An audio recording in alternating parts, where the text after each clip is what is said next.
agak sedikit menghindari perdebatan fikih. Kita akan coba renungkan beberapa kisah tentang diam yang ada di dalam Al-Quran. Setidaknya ada 4 apa 5 gitu kisah tentang amazingnya diam itu di dalam Al-Quran. Yang menurut saya nih, setelah saya coba tadabbur beberapa ayat tentang kisah diam ini dalam Al-Quran, ternyata sama, poinnya tuh sama di antara semua kisah. Bahwa diam kalau kita lakukan itu tepat dan kita punya alasan yang jelas, maka diam itu akan menjadi jalan lahirnya keajaiban dalam hidup kita. Jadi jalan munculnya keajaiban dalam hidup kita.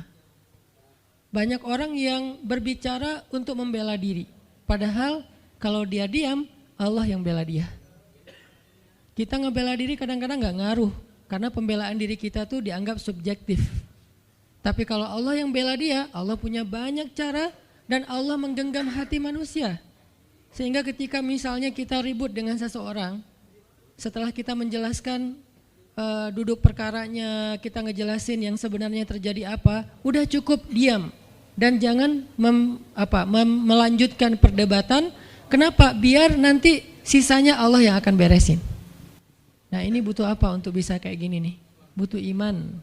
Karena kalau kita imannya lemah, kita kayak agak meragukan Allah bakal ngebelain kita. Padahal kita dalam posisi yang benar, mungkin kita akan terus-terusan bela diri. Kita akan tulis panjang sampai di scroll, kita akan narasi dengan kata-kata, kita akan berdebat, kita akan kerahkan semua teman-teman yang bisa ngebelain kita, kita akan cari semua argumen, kita akan cari semua kesalahan dia dibalikin. Semua cara ini adalah cara orang untuk membela diri dengan cara berucap. Ternyata di Al-Quran Allah pernah menceritakan kepada kita cara membela diri dengan diam. Bahkan kadang-kadang ketika kita membela diri dengan berucap, justru Allah menjauhkan dirinya dari kita. Allah pergi. Kenapa Allah pergi dari kita, berpaling dari kita? Karena saat kita membela diri dengan berucap, dengan ngomong, dengan broadcast, dengan komen, dengan bikin caption dan seterusnya, kadang-kadang di dalam kata-kata kita itu ada hal yang justru gak benar. Ada yang bohong terpaksa gitu. Akhirnya gara-gara pengen bela diri kita jadi bohong. Gara-gara pengen bela diri kita jadi cari-cari kesalahan orang lain. Gara-gara pengen bela diri kita jadi buka aib.